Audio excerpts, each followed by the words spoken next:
हिंदू धर्म में हनुमान जी सबसे अधिक पूजे जाने वाले देवताओं में से एक हैं। वे चिरंजीवी हैं।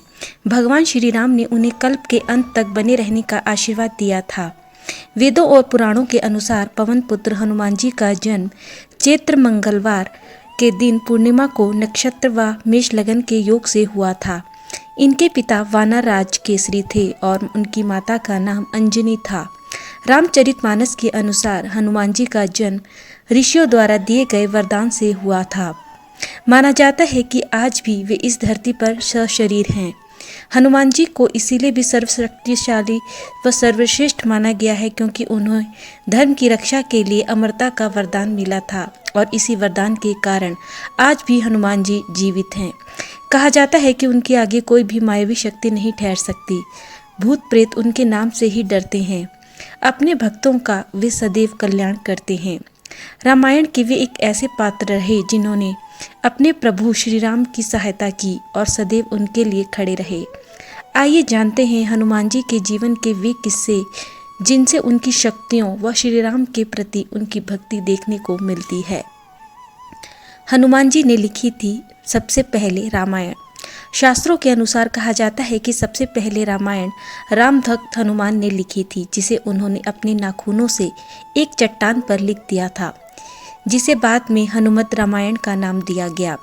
माना जाता है कि लंका विजय के बाद जब श्री राम ने अयोध्या में अपना राजपाट संभाला तब हनुमान जी शिव तपस्या के लिए हिमालय चले गए और तपस्या करते हुए वे रोजाना अपने नाखूनों से रामायण कथा लिखते रहे।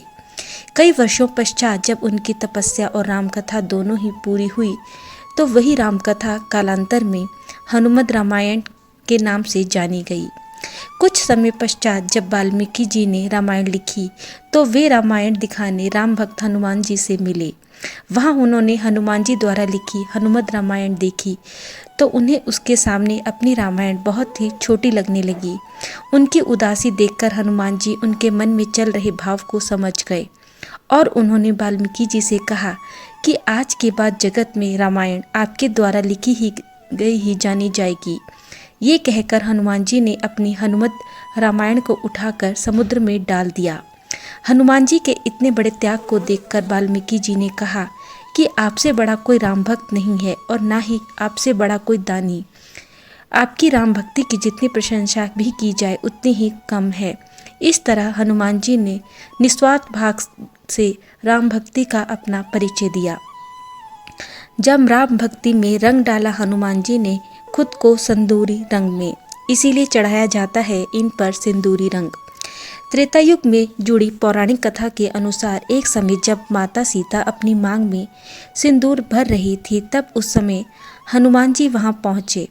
माता सीता को सिंदूर से मांग भरता देख वे सोच में पड़ गए और उन्होंने माँ सीता से पूछा कि वे सिंदूर क्यों लगाती है।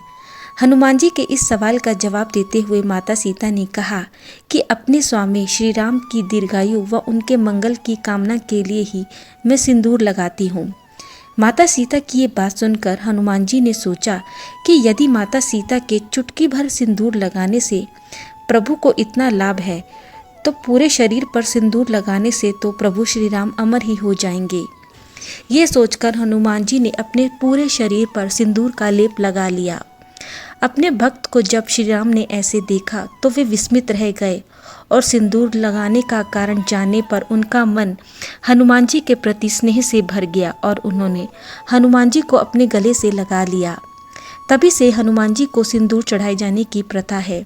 हनुमान जी को सिंदूरी देखकर भगवान श्री राम ने उन्हें वरदान दिया था कि जो भी व्यक्ति मंगलवार या शनिवार के दिन हनुमान जी को घी या चमेली के तेल के साथ सिंदूर अर्पित करेगा उस पर मेरी कृपा भी बनी रहेगी और उसे सौभाग्य की प्राप्ति होगी।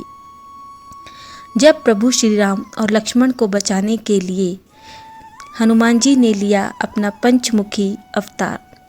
हनुमान जी के सभी स्वरूपों में उनके पंचमुखी अवतार को सबसे आक्रामक माना जाता है। ये अवतार उन्होंने अपने प्रभु श्री राम और लक्ष्मण को पाताललोक से वापस लाने और अहिरावण का वध करने के लिए लिया था। आइए जानते हैं इसकी कथा। रामायण के अनुसार जब श्री राम और रावण के बीच युद्ध चल रहा था तब रावण की सेना की शक्ति कमजोर पड़ने लगी। तब रावण ने अपनी मदद के लिए अपने मायावी भाई अहिरावण को बुलाया। अहिरावण देवी भवानी का बहुत बड़ा साधक था और वह तंत्र मंत्र का ज्ञाता था। इसी कारण उसने अपनी साधना से श्री राम की सेना को नींद में सुला दिया और इसके पश्चात वह श्री राम और लक्ष्मण जी का हरण कर उन्हें पाताल लोक ले गया। विभीषण रावण की ये चाल जानता था, इसीलिए उन्होंने हनुमान जी को अपने पास बुलाया और उन्हें श्री राम की रक्षा के लिए पाताल लोक जाने को कहा। जब हनुमान जी पाताल लोक के द्वार पर पहुंचे तो उन्होंने देखा कि उनका ही पुत्र मकरध्वज उनका रास्ता रोके खड़ा था। इसी बीच उनका अपने ही पुत्र मकरध्वज से युद्ध हुआ। मकरध्वज को हराने के बाद हनुमान जी आगे बढ़े, तब उन्होंने देखा कि अहिरावण ने बलि हेतु 5 दिशाओं में 5 दीपक जला रखे थे। हनुमान जी जानते थे कि जब तक ये 5 दीपक एक साथ नहीं बुझेंगे तब तक अहिरावण का अंत नहीं होगा। इसी कारण हनुमान जी ने अपना पंचमुखी रुख धारण किया और तंत्र मंत्र के लिए रखे गए 5 दीपक को एक साथ बुझा दिया और इसके बाद अहिरावण का वध कर उन्होंने अपने प्रभु श्री राम और लक्ष्मण जी को बचाया और उन्हें पाताल लोक से बचाकर वे निकाल लाए। हनुमान जी के पंचमुखी स्वरूप में उत्तर दिशा में वराहमुख, दक्षिण दिशा में नरसिंहमुख, पश्चिम दिशा में गरुड़मुख, आकाश की तरफ हेग्रीवमुख और पूर्व दिशा में हनुमानमुख है। कहा जाता है कि जो भक्त हनुमान जी के पंचमुखी स्वरूप की पूजा करते हैं उन्हें अनजाने भय से मुक्ति मिलती है और आत्मविश्वास बढ़ता है। ब्रह्मचारी हनुमान जी का कैसे हुआ पुत्र, जानिए कथा। हनुमान जी ब्रह्मचारी थे, ये बात तो सभी जानते हैं, लेकिन ये बात बहुत कम लोग जानते हैं कि आजीवन विवाह न करने के बाद भी उनका एक पुत्र पैदा हुआ था। आइए जानते हैं हनुमान जी के पुत्र का जन्म कैसे हुआ। पौराणिक कथा के अनुसार रावण ने जब हनुमान जी की पूंछ में आग लगा दी थी, तब बदले में हनुमान जी ने अपनी उसी जलती पूंछ से पूरी लंका को जला दिया और लंका को जलाने के बाद वह अपनी पूंछ में लगी आग को बुझाने के लिए जब समुद्र में उतरे तो उसी समय उनके पसीने की एक बूंद पानी में गिर गई और उस एक बूंद को मछली ने पी लिया। इसी बूंद पसीने की बूंद से मछली गर्भवती हुई और उसने एक पुत्र को जन्म दिया, जिसे बाद में मकरध्वज के नाम से जाना जाता है। हनुमान जी की भक्ति के लाभ।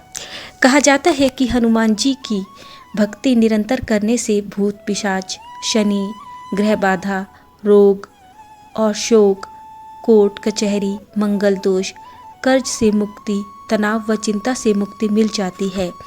हनुमान जी सर्वशक्तिमान है और उनकी भक्ति व पूजा व सेवा के कुछ नियम हैं जिनका नियमानुसार पालन करने से बहुत लाभ होता है। हनुमान जी की पूजा पाठ व मंगलवार व्रत के नियम। हनुमान जी का व्रत यदि आप रखना चाहते हैं तो इसके लिए आपको कुछ नियमों का पालन करना होगा। पूजा विधि के लिए आपको सबसे पहले ब्रह्म मुहूर्त में स्नान करें। इसके बाद भगवान हनुमान की मूर्ति या तस्वीर को एक लाल चौकी के वस्त्र पर बिछा लें और इसे स्थापित करें। हो सके तो मंगलवार के व्रत के स्वयं भी लाल वस्त्र ही धारण करें।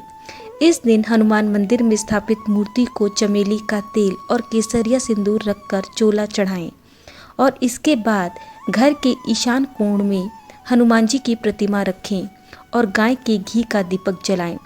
फल फूल अर्पित करें।